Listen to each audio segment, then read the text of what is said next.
more you post, the better, but at least 5 times a week. Again, don't get bogged down on perfection. It does not have to be perfect. Just put it out there. Just go, do it. And I think people overthink it so much, and that's where they get bogged down in it.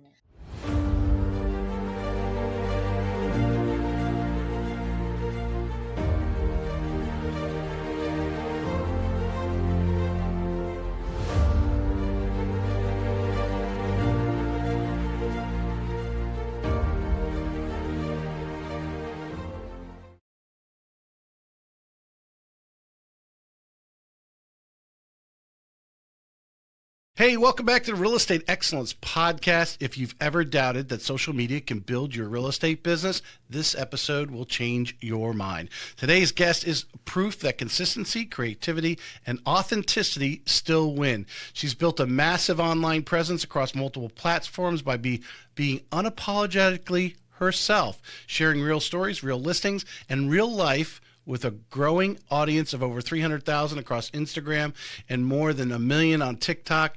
But she's not just an influencer. She's a results-driven real estate professional with deep community roots, a marketing director's eye, and a service-first mindset that drives repeat business and local trust. Whether it's helping clients in Auburn, Opelika, if I pronounced that correctly, Opelika, yes. or Lake Martin, or teaching agents how to stop overthinking their content, she brings clarity, humor, and real value to the table. This episode isn't about chasing likes. It's about building a brand that works with your business, not instead of it. Let's welcome Amy Barton Cotney to the show. Amy, welcome. Hey, thank you for having me. I'm glad I finally got on. I appreciate it. Yes, well, you're almost out of your illness, but you're definitely feeling better. And it looks like your energy's back. It is. It's getting there. Excellent. We're at 80%. So, woo. Well, we're really excited that you are coming here to St. Augustine, greater Northeast Florida, for our RE Bar Camp, which is always a hit. And I'm sure they're sold out. The 1,300 agents typically are there. And I hope to be there. Hopefully I'm healthy and we're over there and get to meet you in person. But I want to introduce everyone to you, what you're all about. And basically reading your bios, I know why they selected you over there, because obviously social media and marketing, branding, and real estate is a big part of a real estate agent's career right now, especially the newer ones. Yeah, for sure. So on a national, just to kind of kick us off a little bit, I'm going to get in a little bit where you're from and so everyone knows where that. On a national basis, I imagine, you speak and you train and so forth. What is probably the number one question you get asked with your background, your followers and experience from a lot of let's say those agents that are in that 1 to 3 year period trying to get in their career started?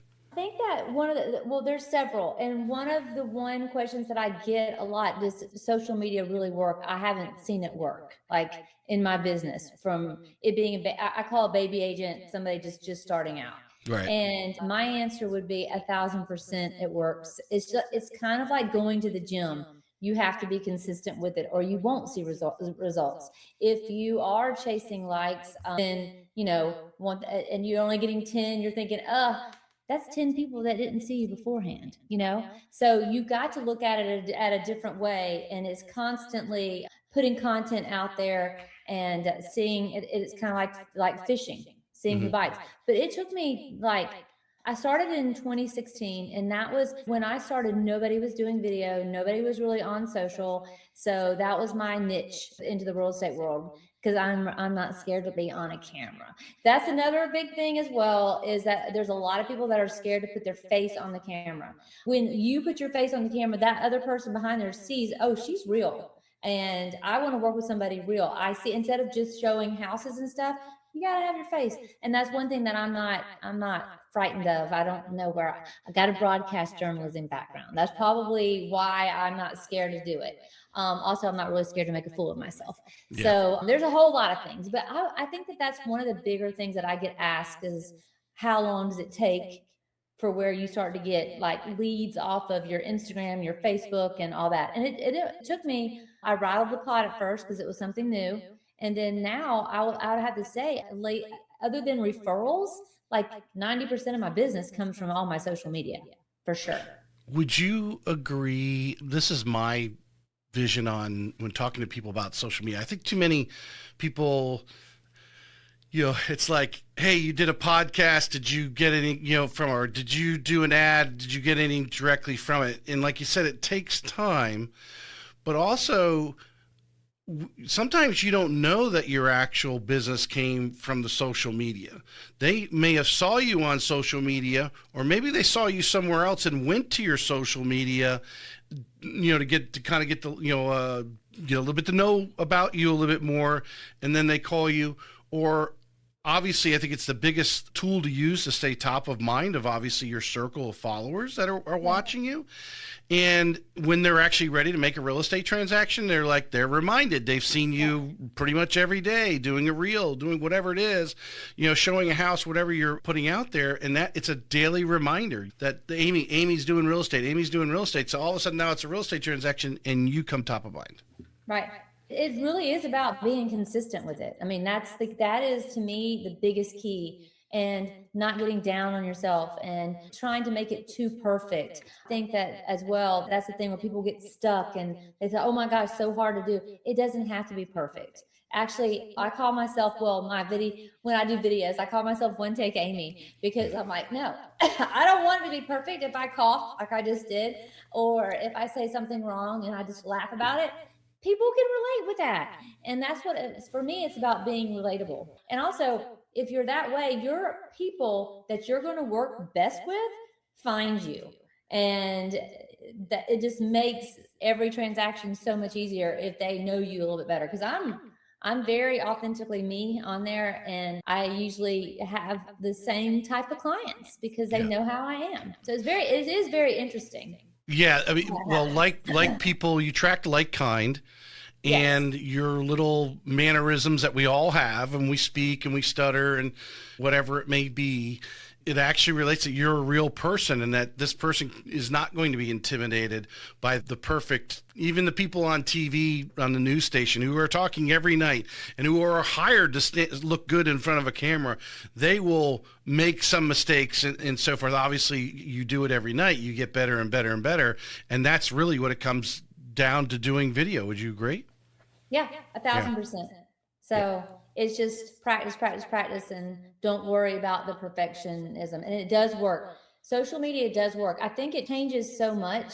So you kind of do have to stay a little bit on the trends, whether that be reels, whether that be carousels, whether that be the written word.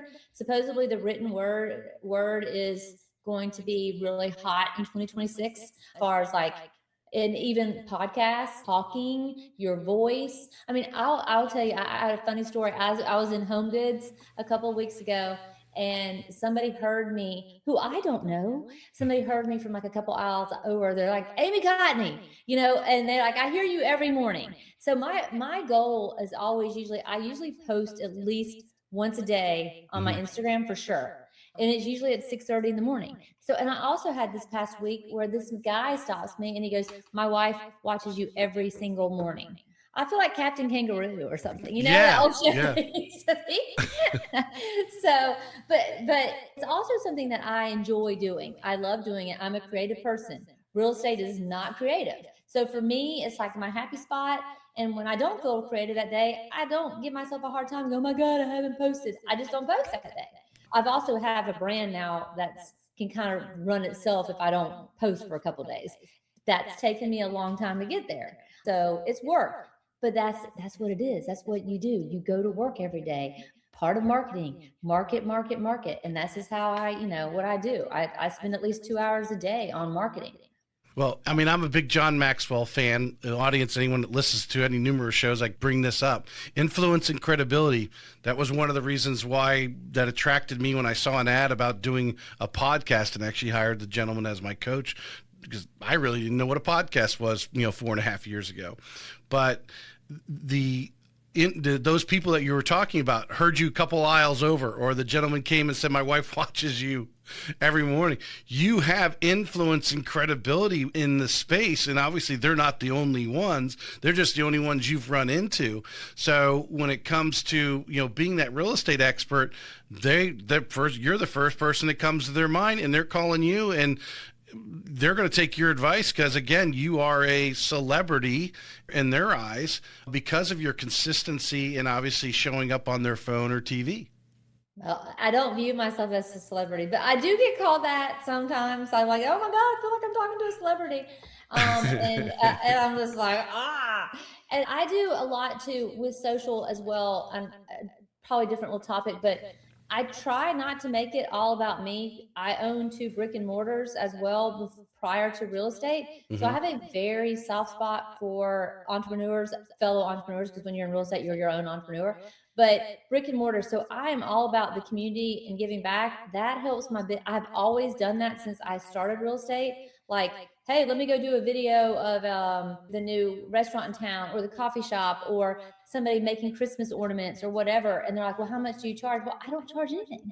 Like, why? No, I'm here to help you grow. That makes me happy. That's my joy. If I can give you 3 leads off of that, then I'm a happy person. So you Yeah. can't make it all about you. You can't make it all about like, oh, I just sold this, I just sold that. You've got to give back some, and you got to make it where you're talking about you're giving people that knowledge that they need, that you're providing something that they can't get somewhere else.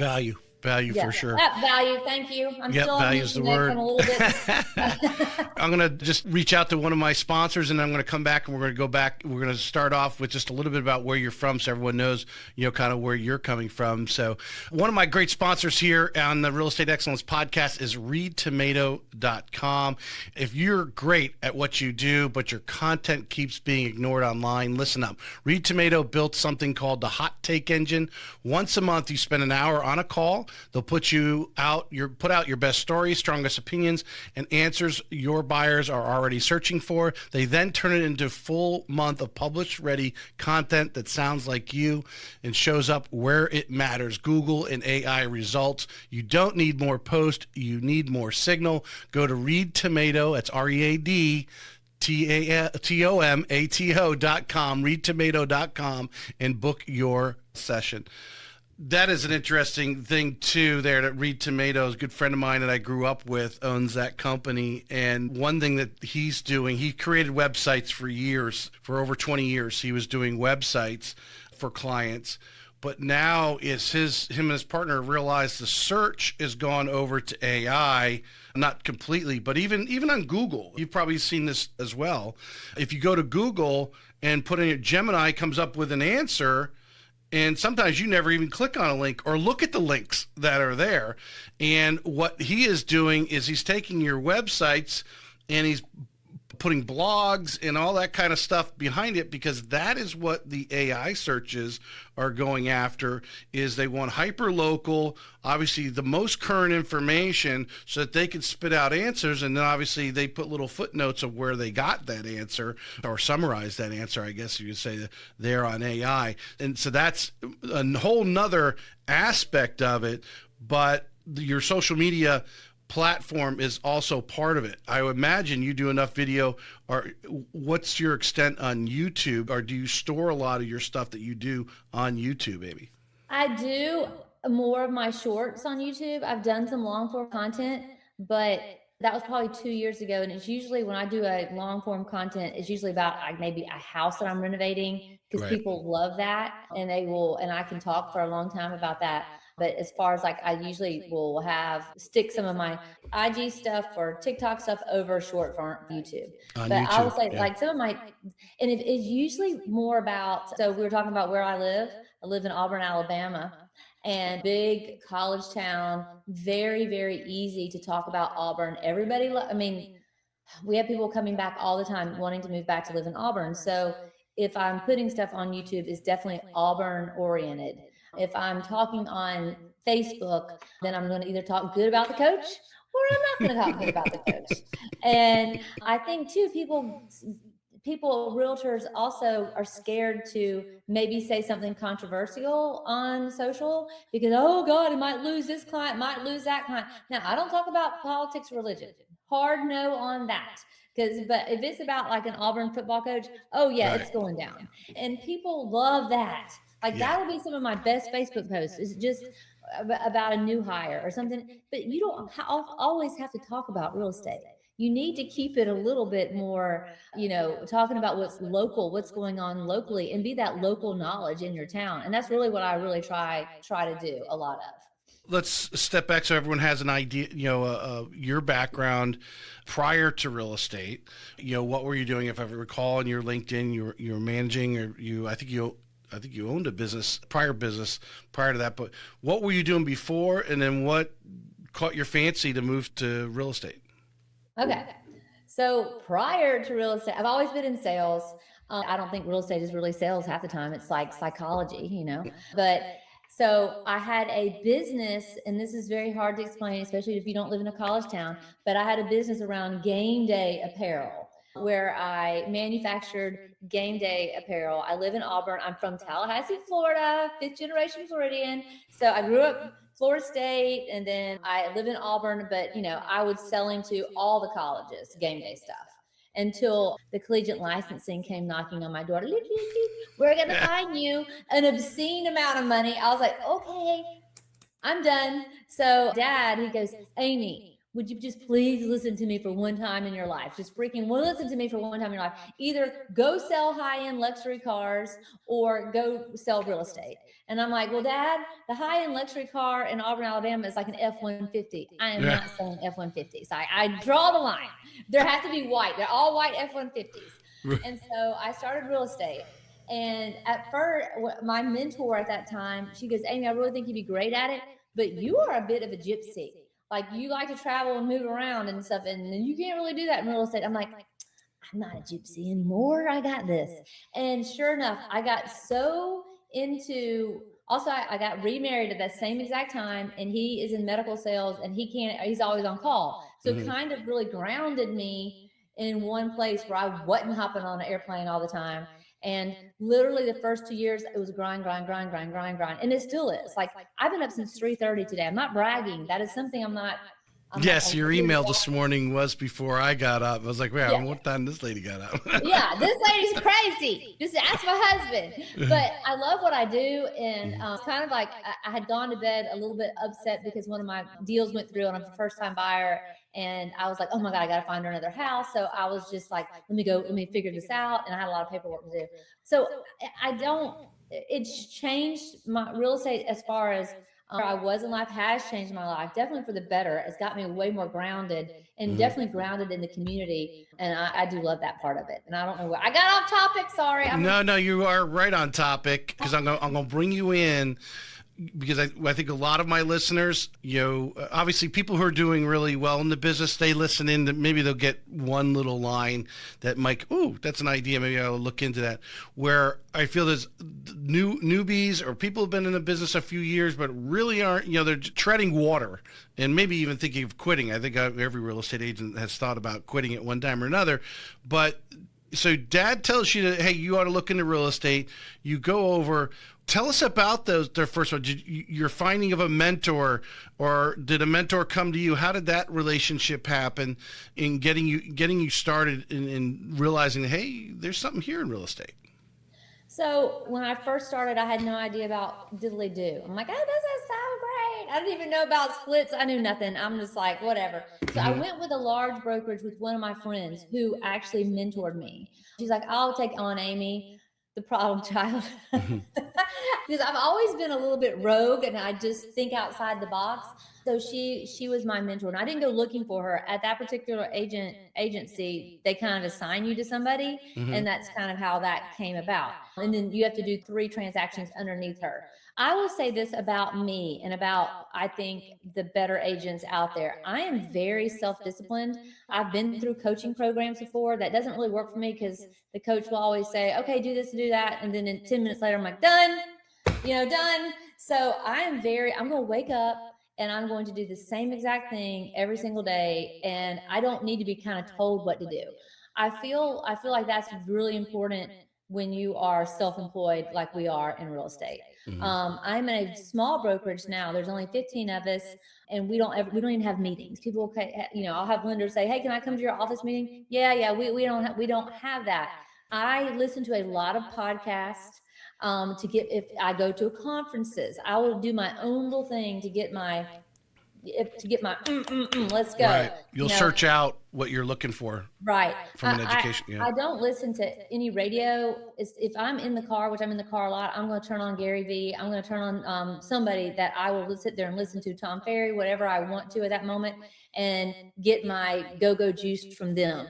But I do feel like, and I have been working with some younger in their 20s lately, and it's hard because they don't see results really fast. This business takes a while to see the results. And also they're young. They don't have that core people yet that can actually buy. Their friends are still in maybe college. So they got to figure out how they're going to break into the market, whether that be Zillow leads or whatever, what have you. For me, I was a little bit older. What do you reckon, since you're on that topic of, we'll say 20 somethings getting in the business, they may not obviously had a big previous career, which they may have created a circle, but that are in the people that you were just describing, where would you suggest they go? And the reason why I ask this is because I think it's so vitally important, the first brokerage you go to for most real estate agents, because a lot of them, don't have that entrepreneurial mindset drive that, you sound like you could probably been successful no matter what brokerage you go to, but a lot of them, that first brokerage can make or break them. And I think it's a reason why so many agents never renew their first renewal of their license, is because they started with the wrong brokerage and they died 90 days in. Yep. Yeah. What do you recommend for those people? Too. I think you got to find a brokerage that does a lot of training. I had that with my first brokerage, and I don't need to be trained in discipline, but I needed to okay, how am I going to do this? So this was like 10, 11, 12 years ago. So I was on the Brian Buffini kick at that time. And so we watched all these, we had courses with Brian Buffini, and we did I drank that Kool-Aid, and I'm telling you, it worked. I lived between Brian Buffini and Gary Vee. I did exactly what both of them told me to do. And that's how I grew my business. But we had a lot of training in my first brokerage. We don't have any. My brokerage now is not for baby agents. It's not. We don't do any of that. You've got to be self-motivated and get your own leads. The leads aren't given to you here. Like, you're on your own. And for me, being a serial entrepreneur, which I have been since I've been 20 something years old, that's fine with me. I work better that way. I like it. I like to be in control of that kind of stuff. So that's kind of my background a little bit. Right. No, I think it's great advice. I mean, and there are some of our larger brokerages, we know Keller Williams. There are others that, cater that, and it's a great starting place. How many times you've changed brokerages in your career? Several times, it sounds like. I feel like such a floozy. Let's see. Well, you're a gypsy. She called you a gypsy. I'm a gypsy. No, I have been with my last brokerage that I'm in right now for 6 years.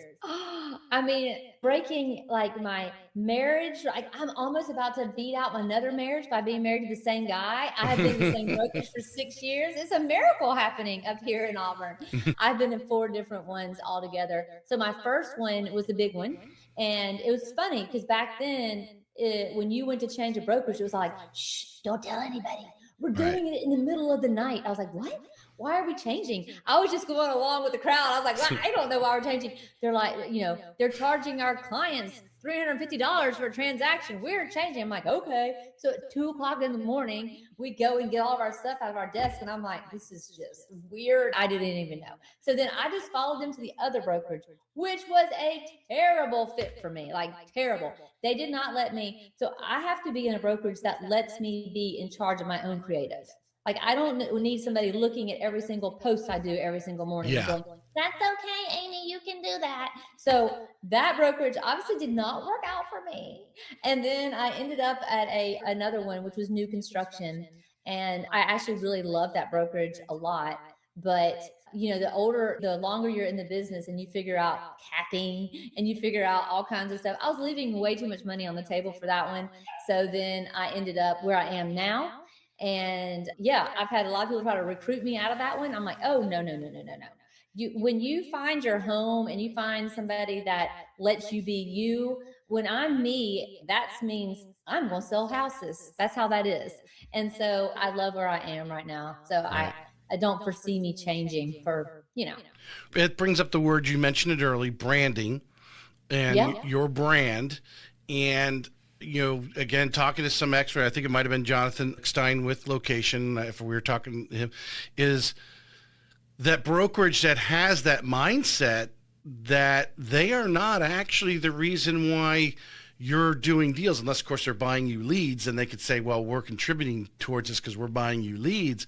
But is the brokerage who is nurturing your brand.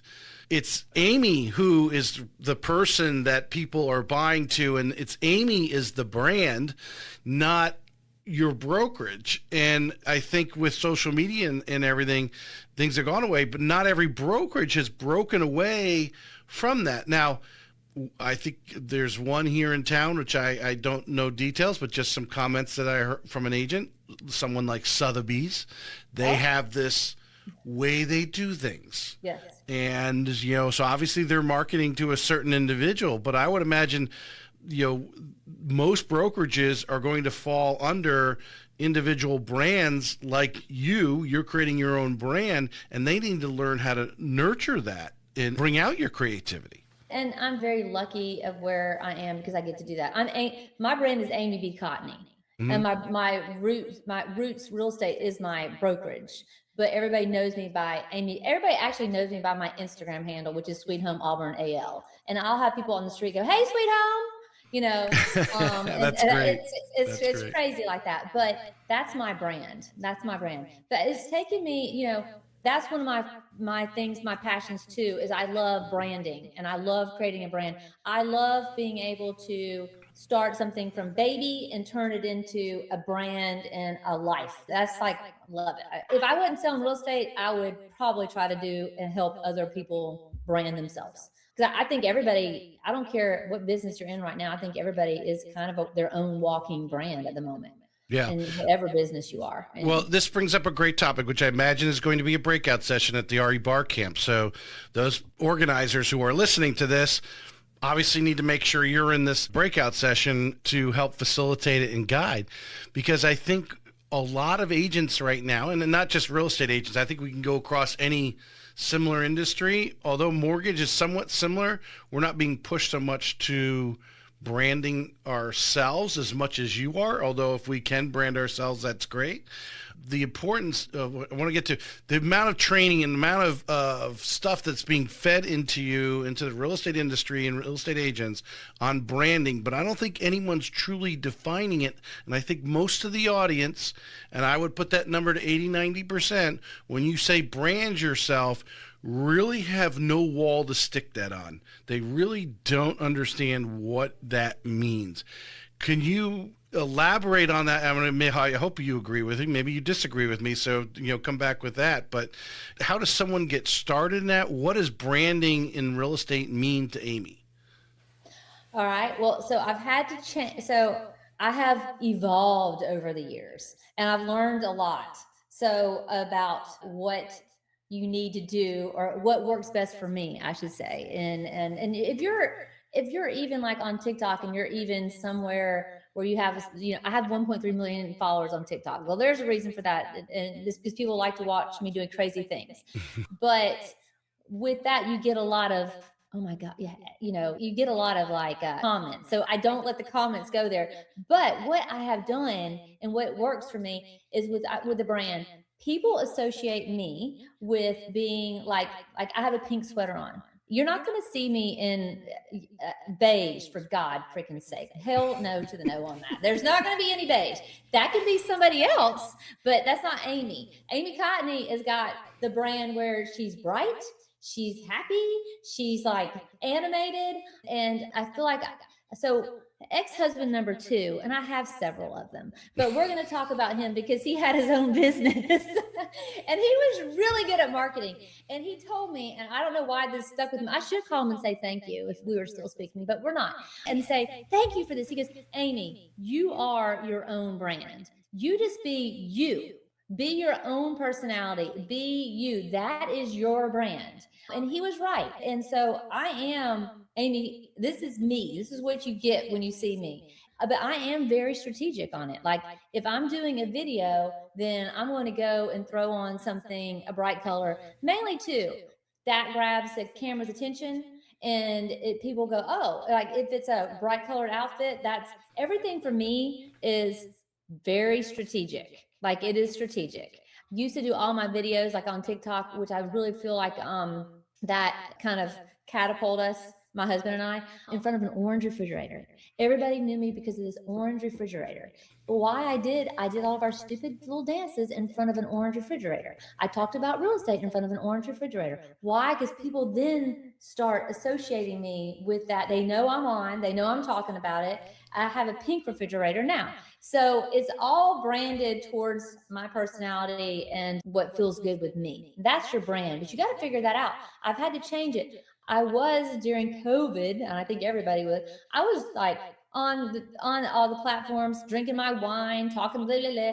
I had to reel that in because people thought I was a drunk. I'm like, how can I be a freaking drunk when I'm selling so much real estate? I don't think you guys understand how real estate is, but I was just doing that because I was hoping to be picked up by a wine label because I do love really, really good wine. But so that was a part of a brand that I had to ditch that part of the brand in 22, 23, so people would take me a little bit more serious. And guess what? That worked. And so now I maybe would have a glass of wine out, but I'm not drinking wine on my socials anymore. And so I had to reel that in because I was getting feedback about that. Like, oh, is she drink? Oh my God, all she does is drink.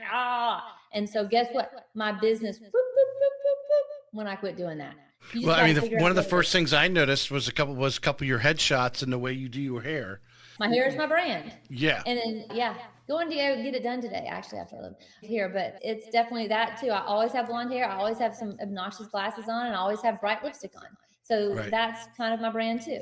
You just got to figure out, but you can't be somebody else. Like, you've chosen this brand for social media. Now, when you go to meet a client, and the authenticity is important, and I know people, and you probably would agree with this, you want to be this kind of the same person that they're seeing on videos. You want them to that you're not someone different when you show up, in live to them. You want to let them branch what they saw on video over to the real, you in flesh and blood in front of them. But I apologize about that. Do you carry on the same branding outfits and so forth as when you go to show houses? Yeah, well, that's a good question. Because I will say, like, I've had to, I feel like the past 2 years, I had a really good year this past year, and I had a lot more luxury. I'm diving more into the luxury world. Mm-hmm. So I really step it up a notch when I am going to a listing appointment with luxury stuff. I know this sounds absolutely crazy, but like, people unfortunately associate you with your cars that you drive. So I have 3 cars. And I talk about this with the lady who helps me market. She's my girl that runs my website.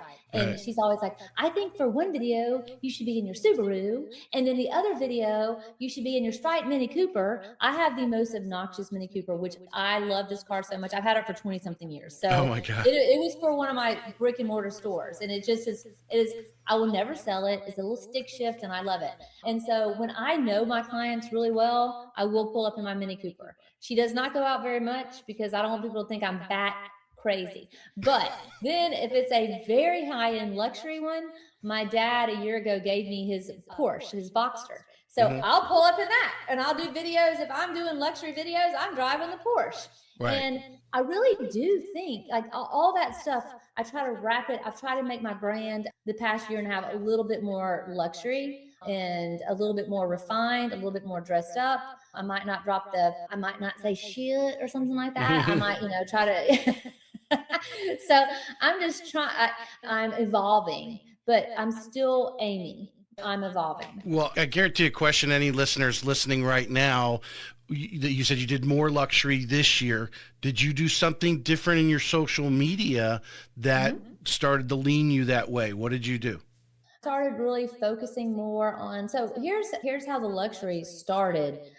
And this is a really, really good example of the power of social media. So I sell here in Auburn and I sell at Lake Martin, Alabama. Lake Martin is about 30 minutes up the road and it's very second home, high end, average price point to get in is over $1 million. So I've always had a house up there, and I've been selling up there since I started selling real estate.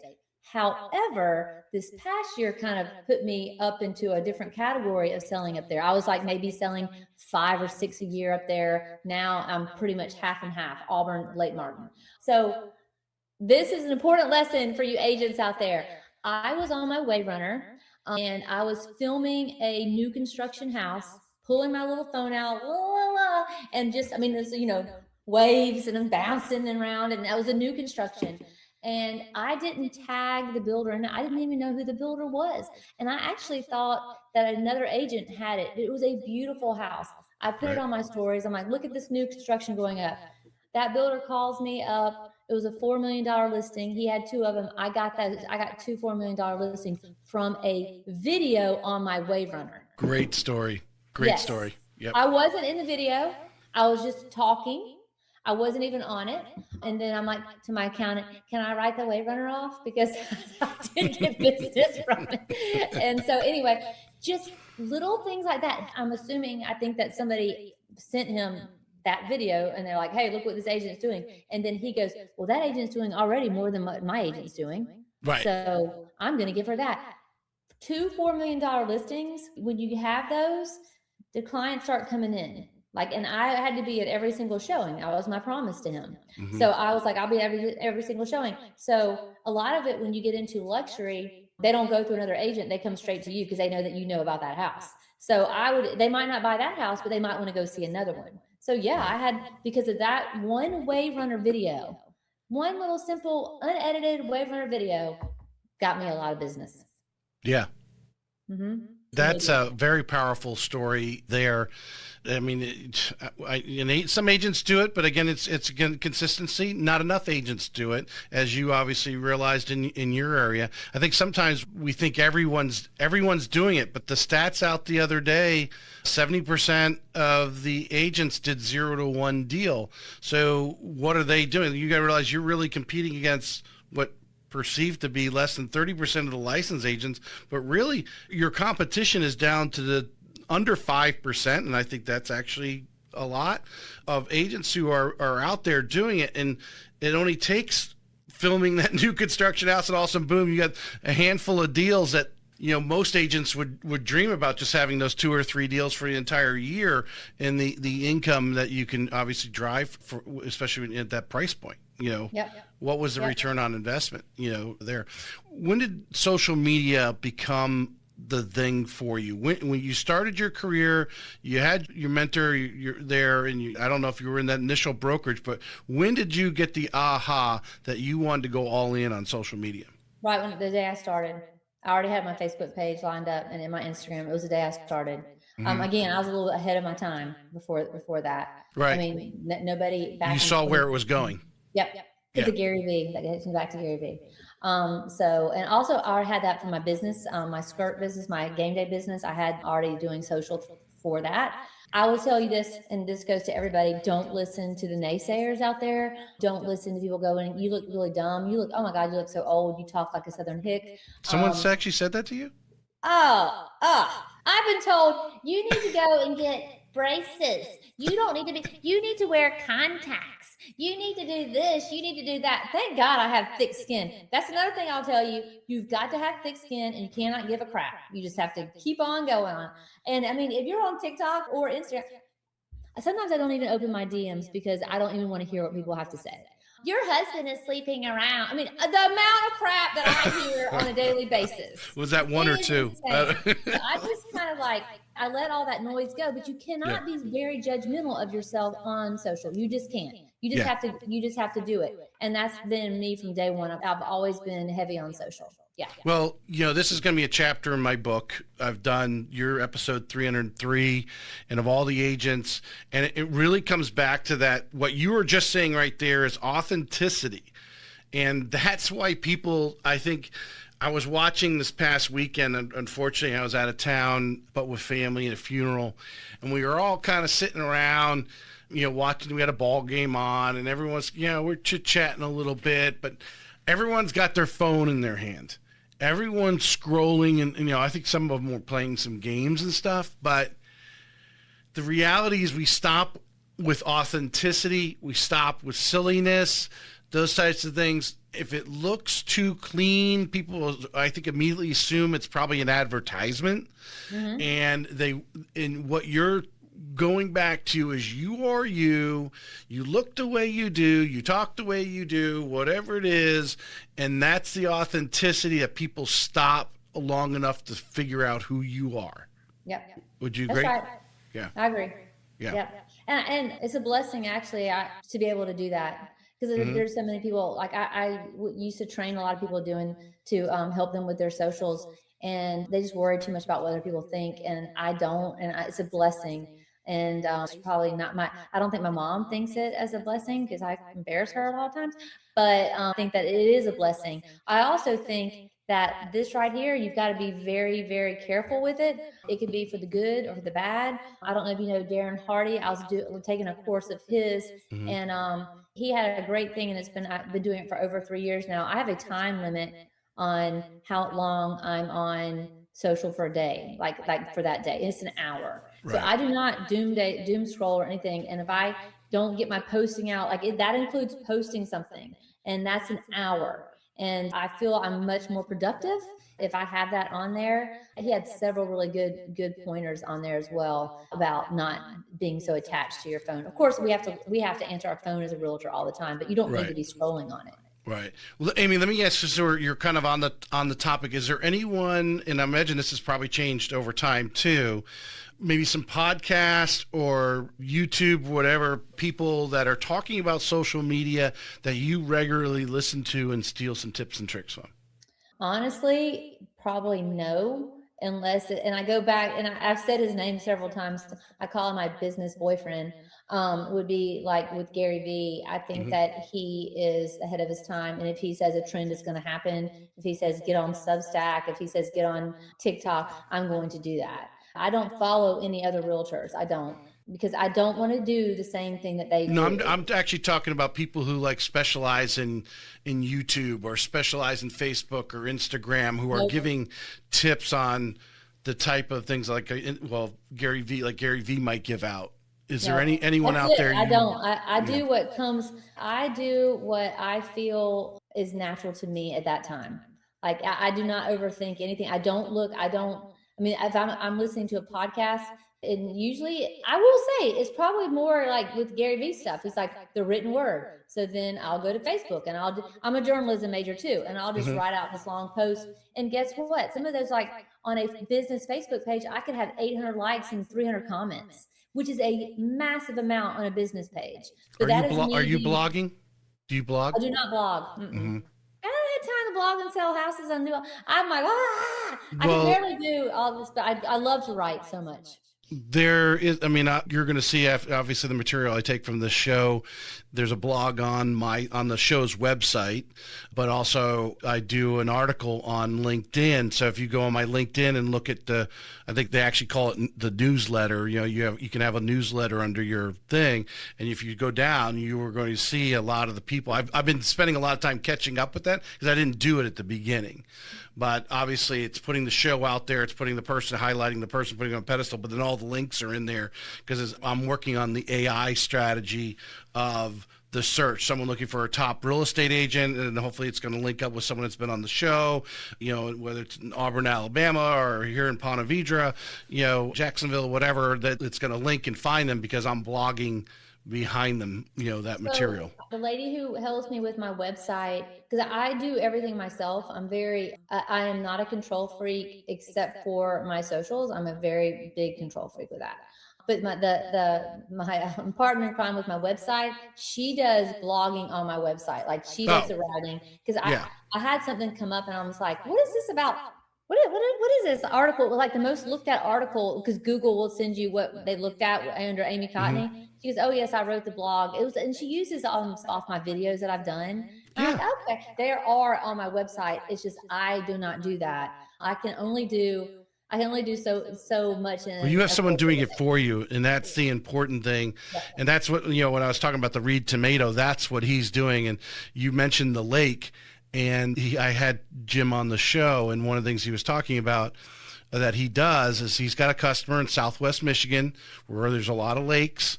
A lake there is like a subdivision. All have different rules, lakes, different depths, different fish, different boats you can allowed to have on there and whatever. And if you're someone searching for a house in Southwest Michigan on the lake, you're going to come upon thelakelife.com because he's feeding all the blogs behind that. So when someone searches it, it's using thelakelife.com as a resource because there's a blog on there talking about Lake X and the rules of the HOA, whatever, what's going on in the sales trends. So you have someone actually doing it. And that's what I do with the show. I'm basically the transcript of the show. You put it in AI, it'll write a nice blog for you. So it's not you don't have to put too much thought into it. You've already created the material for it. All right. If you could quickly make a statement for the listeners. I think most agents fall in the category. They're doing some social media, maybe, but a lot of their stuff is static posts because, they got some service they're doing. And, there's one agent that comes to mind right now. I really want to tell her to fire that service because it really doesn't make you, it's a great photo of you. I mean, you look great. That's not a problem. It's just, it looks too generic. It looks too commercially, for lack of better words there. It's not something to me that I think is attractive to the eye. I mean, obviously she's trying to build a brand behind it, but she's not doing enough of her real like you do in a short video and stuff like that, where people are actually seeing her face, relating to her, how she speaks and her mannerisms and all that kind of stuff. So let me circle back to my question. So give us a tip on, is there a difference in Instagram Reel versus TikTok? Are you doing something different, let's say, between those two mediums? I'm not. So with TikTok, I was doing some real estate stuff on TikTok, but TikTok, so every platform is very different and you have got to figure out the platform. And so TikTok is a lot different than Facebook or Instagram, LinkedIn, YouTube, whatever. And they hate realtors they don't mind seeing houses. They are so used to me on TikTok. They're so used to seeing Kurt and I, my husband, as a couple.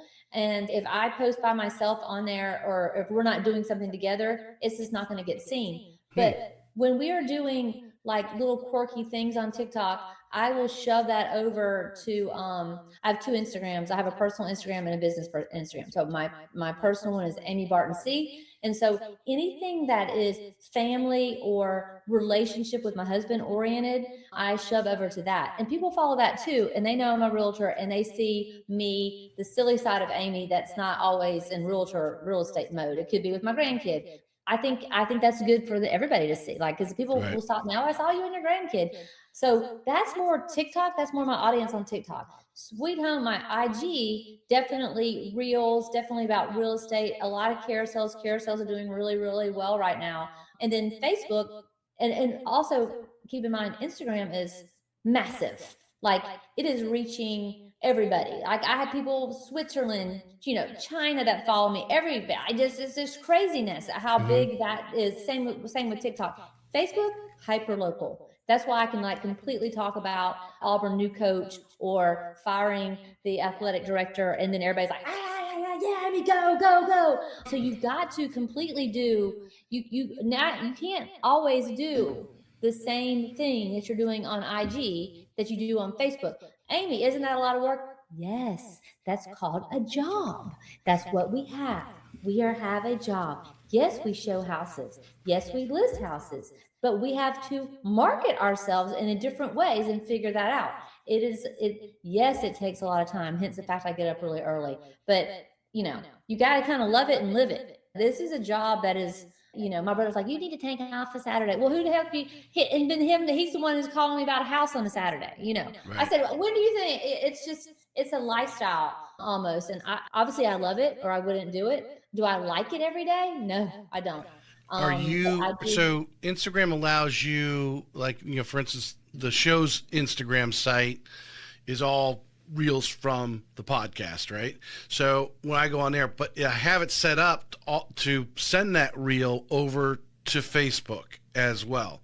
So if you're doing an Instagram reel and you're talking about whatever real estate, is that also posting on Facebook, or you don't like that connection? I don't like that connection. Mm-hmm. Occasionally, I will post something on Facebook that I do Instagram, but I try to keep them a little bit different. I do. It's a different audience. Instagram, like I'll have California. So you got to think of where I am as well. I'm in a college town. I have people from Texas looking for their kid that, coming here to Auburn with their Right. kids, California. They don't find me on Facebook. They're not on Facebook. They're on Instagram. So that's where I get those people from. The Facebook audience is definitely more local. So there is two completely different animals. And so if I feel like if it's a listing, then yeah, I'm going to post the listing usually on but still a different style post. I don't usually post the same thing. Will not be posted the same day like that. Usually it's not, unless I'm being a little lazy that day, but I don't usually do that. Do you tailor some of your reels to create someone to actually make a comment message? Because I'm leading to, because I imagine anyone listening is going, okay, you're creating these reels, but how are you getting someone to actually say, hey, I'd be interested in talking to you about a home? So you're talking about mini chat, like where you say, hey, say the word house, and I'm going to send you a DM of what, Right. I'll send you a DM of the listing of the house. I do not do that. I don't. I tried it. It does get some traction, but it never really ever got me any sales. Mine is more definitely where if I'm talking about real estate, and I'm not saying that's not a good thing to do. It just is not how I go around doing that. But a lot of people do have a lot of success with a mini chat where they automatically DM you the link to the house. I don't know if that gets you to the closing table that way, but I do know that they have some success with that. But I don't use that, and I don't know. I think I had it where it wasn't working for me. What I will do is talk about something controversial or stir the pot. And I love stirring the pot. And I will intentionally stir the pot. My husband just loves it when I do that. He goes, did you have to do that? Yes, I did. So that gets the algorithm up, and we're talking and we're in a conversation. And the whole, everybody, and it could be about real estate. It could be about something local. It could be about anything. But that is what my specialty is. Your call to action is to stir the pot. Yes, it is. That's my call to action. And people go, I love it when you said that. I love that you did that. Well, and I'm not really scared to stir the pot, because either you like me or you don't. I'm going to work for you as your realtor, or I'm not. So, if you don't like how I am on here, then you're probably not going to like me in real life, and we're not going to get along.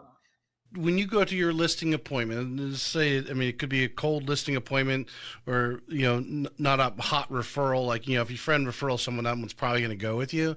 But just, imagine occasionally you get someone who, like, you don't know who this person is, or you're going into luxury and you get this call from somebody who may have saw, the builder's video or whatever. You don't know them. But the question is, how do you leverage your influence, your followers, when you're in that sort of credibility that you have as a social media real estate agent, and leverage it obviously in the listing appointment? So I have a little seller's guide, so to speak. And in that seller's guide that I bring to a listing appointment, and in that seller's guide, it tells you my numbers on my socials, like how many views I got, and I update it. Like I just did one for an appointment I had, and it says Facebook, she got 3.4 million views in the month of December. Okay. Who wouldn't want their eyes on somebody who's got 3.4 million views on their Facebook? Right. So that for me is a big sales tactic on how to get a listing. And I just take that in there with me, because you can print it off from Facebook or Instagram. And that's what I do. The numbers do not lie on what people are seeing, and kind of how I leverage it. I work better with non-engineer types and our architect. I'm not the most detailed person in the world. You can probably tell a little bit by that. But so if I'm going into listing appointment with that, they're like, whoa, because I have a lot of energy. And that's just not for everybody. And I'm okay with that. It took me a while to be okay with that, but I am okay with that. And I'm like, well, if I don't get every listing appointment that I go to, then that's fine. Right. I'm very competitive, so I get a little pissy with that. But what's a general mindset you do when you have a listing to take it over to your social media and expose it to your following? What do you like to do? What do you mean by that? What are you Well, saying? just, you've got this listing out. You do different things on TikTok, you do Instagram versus Facebook. Obviously when I imagine when your thoughts are, you're going over there and saying, hey, here's all my followers. This is what I'm going to do with your listing. I would imagine something, depending on the level or where it's at or whatever, you probably go in there with a mindset telling them, hey, this is how I'm going to promote it on my social media. 1,000%. And it's usually always, so if we have a luxury listing, and it just really depends. If I will wake up again like at 3 o'clock in the morning and go, oh, I got an idea. I know exactly how I'm going to market this house. And then I get really excited because marketing is my jam. It's my wheelhouse. It's what I love. It's what gets me going in the morning. Go, give me a couple of days. I'll come back and I'm going to tell you how we're going to market this house. And it could be a lifestyle video where I have people in there, where I have families that come in, or people swimming in the lake, or dogs jumping in the water, somewhere where there's like activity going on. And so usually that comes up in the middle of my head. And I have surrounded myself with a very creative team, and they're like, oh yeah, we got this. Let's go, Amy. Say it's just like a listing that's not lake oriented, or it's like could be a game day. We have a lot of game day. I live in a college town. Then I would focus in on a game day house and what goes on in the game day house, watching a TV with the game on, that kind of thing. I really try, if I can, have some life in my videos. So that people can picture themselves there. Yes.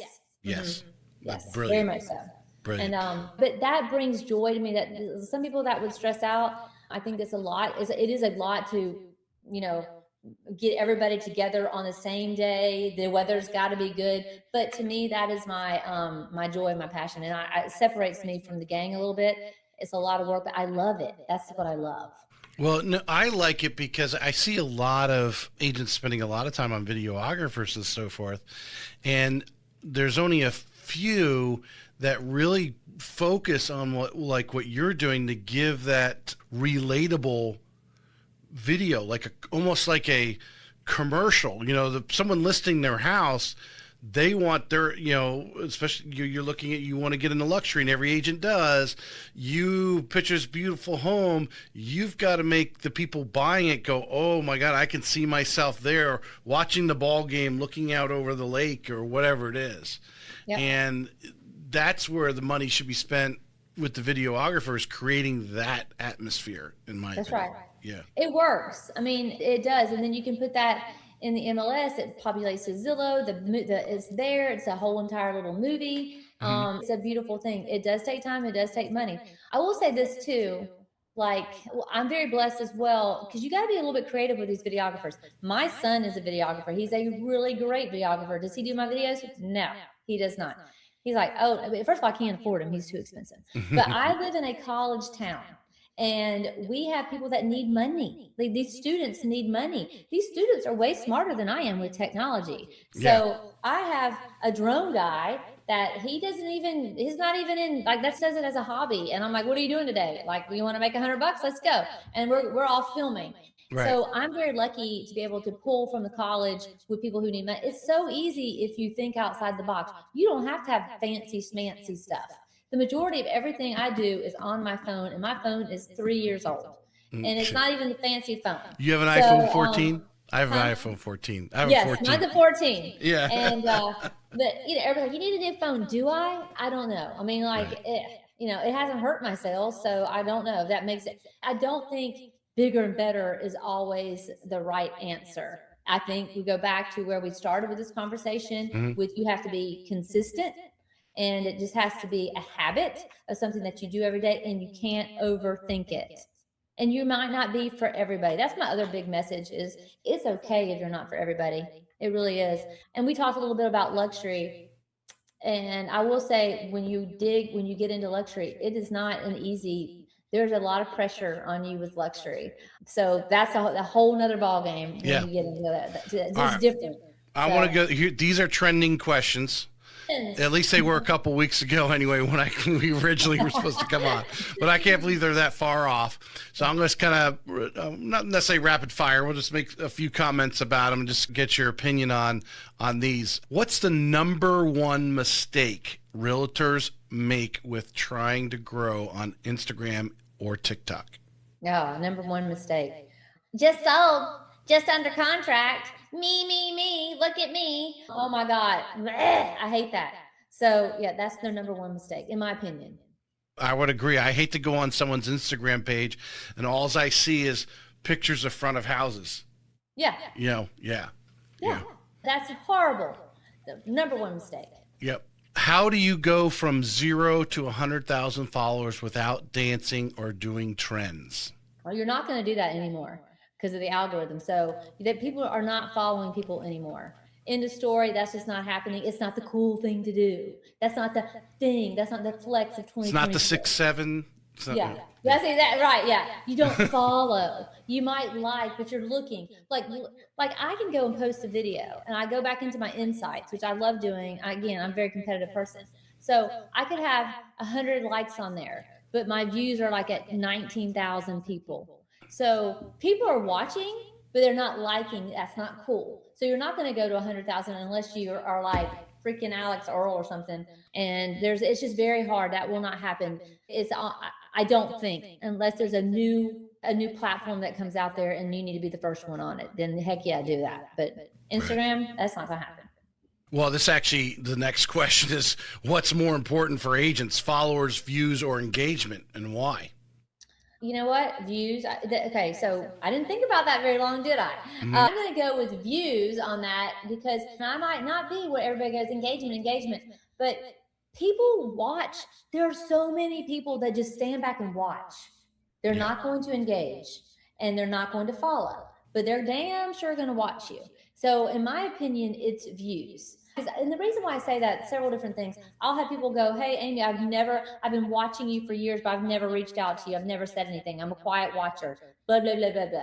I get that all the time. And that's people's comfort zone. So I'm going with views. Well, I think in real estate, no one's doing a real estate transaction every day. And so a lot will stand back and just watch, because they might be 5 years off. Who knows, where they're at in their life. That's right. What's your strategy? This is actually, we kind of finished up a little bit but this is a direct question towards it. What's your strategy for turning views into real estate business? Strategy. That's a big word for me. I don't know if I have a strategy other than keeping it different and being, again, very consistent. That's my strategy. Because you got to think about, again, we go back to, they might not be in the mood to buy this year or sell this year, but you need to be top of mind. And the only way you're top of mind is to be consistent. They will forget you so fast. And I say this because yesterday this happened to me. So much of my last year was all cash buyers. So I didn't have a whole lot of lenders. I really didn't. And so none of my lenders have even been blowing up my phone. Amy, send me business. None of them are doing that. And so yesterday I had somebody that needed a mortgage and I'm like, I just saw so-and-so on Instagram. I'm going to send it to them. That's exactly what I did. So, it's the top of mind, and because they will forget you. Even though I've got 120-something thousand followers on Instagram, that doesn't mean diddly do. They will still forget you. Yep. No, yeah, I think you're exactly right. Your strategy is to be in the forefront of anyone thinking about real estate. That's the strategy, right? I would assume what real estate is. Because when it happens, I turn on the radio, I listen to a radio program on the way home every day, and the hostess always does this read on one of the real estate companies here locally, obviously within that radio station's range, and it just plays every day. Every time I'm on my way home, I'm hearing that commercial that probably, who was the last person, boom, I just heard the radio ad 30 minutes ago, whatever, right? I think it's that same mindset and strategy there. It is. How often should real estate agents post to stay relevant without burning out? I don't usually get burned out on social because, again, that's my joy and my thing. But I would say at least 5 times a week. And I study this a good bit. So Saturdays and Sundays are pretty slow. They used not to be, but they are right now. So I might take a break and not do a Saturday and Sunday, or I might. It really depends. I think that at least 5 times a week. I really, really do. I think at least 3 stories a day. The more you post, it doesn't really matter because half of your algorithm is not even going to see your post. And people go, oh my gosh, I think I'm posting too much. No, you're not. You're not posting too much. They're not even seeing half of your stuff. So the more you post, the better, but at least 5 times a week. And again, don't get bogged down on perfection. It does not have to be perfect. It just put it out there. Just go, do Right. it. And I think people overthink it so much, and that's where they get bogged down in it because 100%. Yeah, no, I've told this story before, but I think it was someone was talking about, Mr. Beast, the big YouTuber, and they were showing, how he started his business, started doing videos and how primitive it was and so forth. And his advice was, do 100 videos and then turn around and, evaluate yourself. If you sit there and you shoot a video and then really, come hard on yourself, you're going to quit. You might not even get to 2 or 3 because you're just going to tear yourself apart. It's just like doing a podcast. Obviously, every time you do it, you're going to get better and better. So you are eventually a one-take Amy. I'm a one-take person too. I can stand up and rattle off, something or put a little 15-minute podcast together with my partner because we have a mortgage side, talking about that. And it's not a big deal because we know the business and we're comfortable because we've done it and we just project it out and we put ourselves in the minds of you could become a one taker very quickly, but it takes practice. You got to get up and start swinging the bat. That's 1,000%. Yes.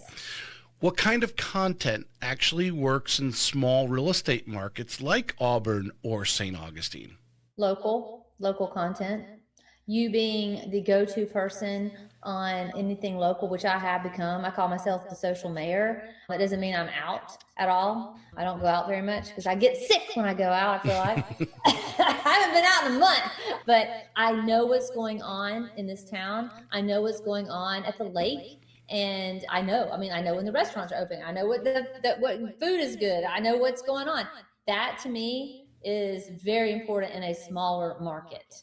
And that's how people find you on YouTube. That's how people find you on Instagram. If I'm talking about a really good meal I had at a nice restaurant or whatever, where to go and buy wine or whatever, that's kind of sets you apart from everybody else. But I really think it's important. People know I love where I live and I love where I sell. And if you love where you live and you love where you sell, it is so easy to attract that honey. That really, really is. And I love both of the places where I sell the most in, for sure. Can you grow a real estate business entirely on social media without cold calls or door knocking? I did. I've never cold called and I've never door knocked. My closest thing I would say to door knocking, which was people I knew. So, I will not cold call or door knock. And kind of, you have to look at social media as cold calling because you don't know these people. I do these things called pop buys where I will drop off something on somebody's front porch or something like that. That might be Girl Scout cookies coming up or something like that with like a little catchy little thing. And I used to do a lot more of that when I first started off. And I don't do that. Like this year I did some stuff at Christmas, but I don't do it that much. I do Santa Claus visits. My husband looks like Santa Claus. I do Easter Bunny visits, which he absolutely hates because he says the sweet is hot, but I'm like, I don't care. Get your butt in this right now. You will be the Easter Bunny. So that's the kind of stuff I do, and people love it. But yeah, I don't cold call or no. Well, I love your tip because it was funny. I was just sharing my daughter's link. She's in the Girl Scouts, and I just shared the Girl Scout cookie link with a lot of people. And yeah, that's a great reason to buy Girl Scout cookies. So if you need Girl Scout cookies, I just ordered cases of Thin Mints to hand out to my clients or to people that I have run into. This year, I think this year my word of the year is connection.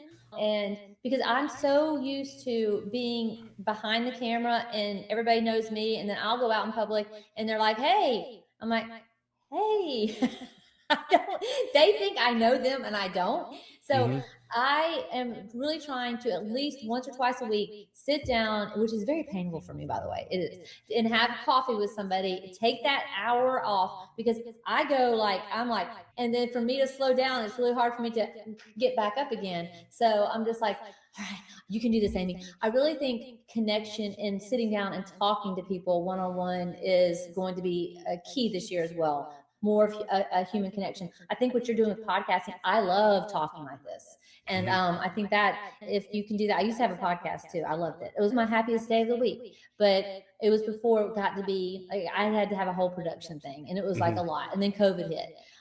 So I did it, but I love that. I love the one-on-one talking. I really do. I think no, I prefer, obviously, if you lived local, to have you sitting here right here in front of me. I find that so much fun. Yeah, it is for sure. What's one video topic every agent should be posting this week to drive engagement? Oh, that's a good one. I think so. The question I always get wherever I go, how's the market? And then the news has a way of scaring us on how the market really is. Right. So I actually did it in a story yesterday, and then Instagram story, and then I saw the news last night, and I was like, what the? So, like I was telling you earlier, I had a lender, like I have several under contract right now for January and February and March. And I would say only 2 of them are cash. Everything else is back to lenders. And I'm like, yes, that means that we're getting back to a normal market, and real people are buying. And that made me very happy. Then I go and look at the news, and it's like, oh, we're down 10 to 20% on mortgage applications. And I'm like, I think that you should be very positive. I feel like we're getting back to a little bit of, in my market, I'm not going to speak for everybody else. Florida's a lot different market, but in my market, I am seeing it level out a little bit. I'm seeing first-time home buyers again, which makes me very happy. I'm seeing more mortgage applications. And so that might be something I would talk about, not letting the news scare you. Well, I think, put in there's a lot of pent-up sellers, and there's a lot of pent-up buyers right now that have been sitting on the sidelines for a long time, waiting. And, eventually this guy say, I got to go. We got to go with what we got, what's out there. That's what I'm saying. They're like, okay, well, the rates are 6-something%. Like, we're going to go ahead and buy. I mean, it's definitely not getting cheaper. I did do a post about this, and I actually had a lot of, it was very interesting. So I kind of missed the whole month of December. So November stats came out with our average and our median sales price. And our average sales price in Auburn jumped up 37%. And then our median jumped up like a 12% or 13% or something like that. And I put that in a post. People love stats. They love it because that is the truth. That is the honest to God true. And I did it in a carousel post. I'm not in the picture. You don't have to be in every single picture. I'm not in it. It is a written word in a carousel post, and it talks about the stats. And they were mesmerized by that. And I did like how much it jumped up. And I told the difference between average and median price. So I think that if you talk numbers, it also makes you know what's going on in your market. Right. And you're paying attention. You're studying it. And who knows, maybe that number, that 37%, clicks someone to say, okay, I'm ready now. That sounds good. Then you're right in front of them, giving them that information. Can I tell you what I think is out? Go for it. Were you going to ask me what I think is out on a social media post? Did we talk Go about for that? it. Go ahead. That's number 11. Go ahead. Trending sounds and everybody doing the same old. Like, I think that's out. I think that people, what's so interesting too, I think is, and I'm not going to call her out because everybody does their own little thing. I just would like to see how much business she gets from doing the post where they sit there and they talk like dirty, this house has got more bushes than my grandma had, that kind of thing. I think that, like, for me, I think luxury sellers would not be wanting for me to get up there and talk about that kind of stuff. I think that's going to turn a little bit out. I think it's humorous when it's happening. Right. I think that particular person needs to go into opening up a conference for like Tom Ferry or something like that. But I don't know how I feel about it as far as it being like a trend. I think that trend might be on its way out. Well, actually, that brings up, I think, this question here that I had on the top 10 questions that I was going to ask. And number 10 is, what's your process for creating content that balances entertainment and expertise? Well, there is no, I don't have any processes. I probably should work on all that. That's why I need to go to this conference. I have no strategy, no processes. It's what feels right. Like it is. You got to have a little bit of fun and a little bit of like creativity to get their attention, and then you've got to show them. And now this is taking me some tweaking. Like I told you about me drinking wine, I had to quit that crap. So I wasn't being taken seriously. I think everybody thought I was like a drunk all the time, and you can't sell that much and be a drunk all the time. Right. So I had to like go, okay, Amy, you're messing up here. Let's tweak it. So I go in a little bit and I provide that knowledge. And I think that's very important to people to know that you know what you're talking about, that you are in that market every single day. I'm very, very confident in myself because I know what's selling. I go into all these houses too. So I think a lot of it is confidence, and that you have to share that. And I think if you're too silly, and this is the pot calling the kettle black right here, because I am, fun Amy most of the time, but you've got to be able to tweak it back a little bit, and you've got to show them that you know what you're talking about. And I do think when people meet me sometimes, or if we're in a deal together, they're like, oh wow, they get a little bit surprised by me, because like there is a little bit of difference between social media Amy and negotiation Amy. Like get game on, because we're gonna do it. And I'm like, I am very confident in how I sell a house, and I'm very confident in the way a house needs to look when I sell it. And I don't back down. I'm like, everything off the countertops, even the coffee pot. Yes, I just said everything off the countertops. Give me a basket, I'm about to throw away. I get very confident, but I know what I do sells. So for me, it's like, also I think people really appreciate that. So confidence is really important.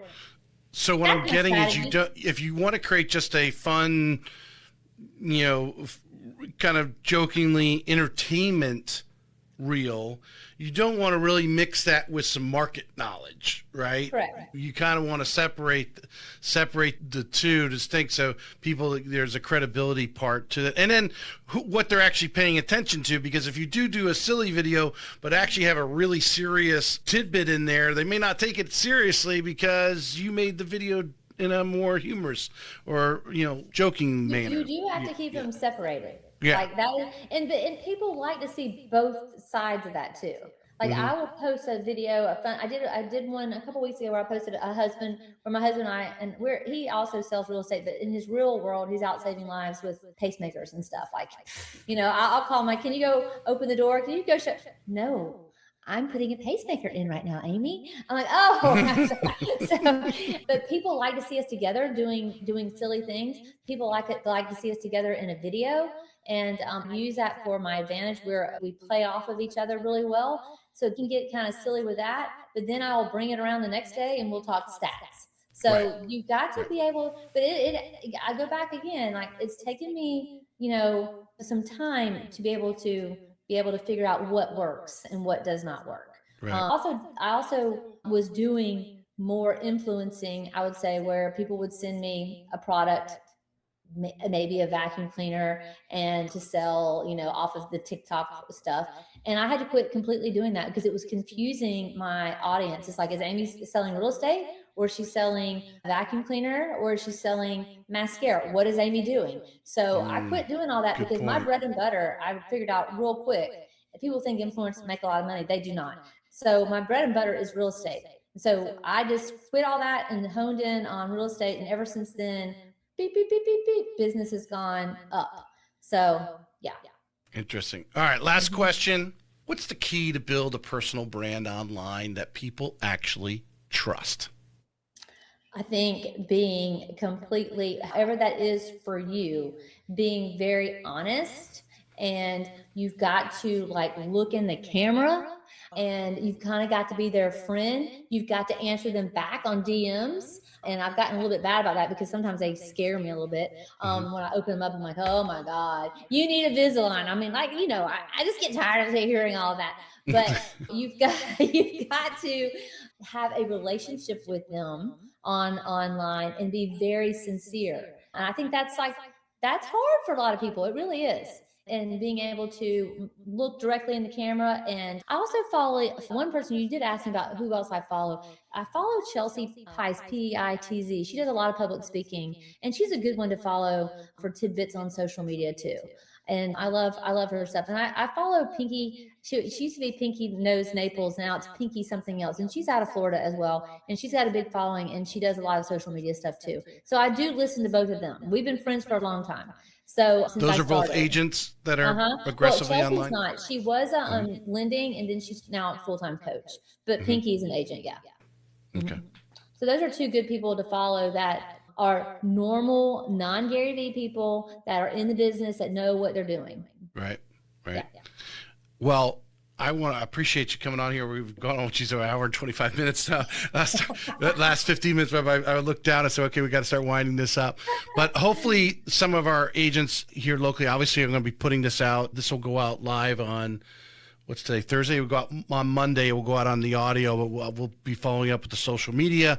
I'll be putting it out there and obviously tagging the RE Bar Camp. But I think it's key that if you're listening to this, and Amy, I think you would agree, please go up and tell Amy you heard her on the podcast. Hopefully there was something you got from it. Share that with you, and go deeper. I think social media is the hot topic. I don't know how far AI is behind it, if it might even be in front of it, but the social media is where hopefully you're creating that brand, which I think so many people are lost on, and you need to engage and follow Amy and what she's doing.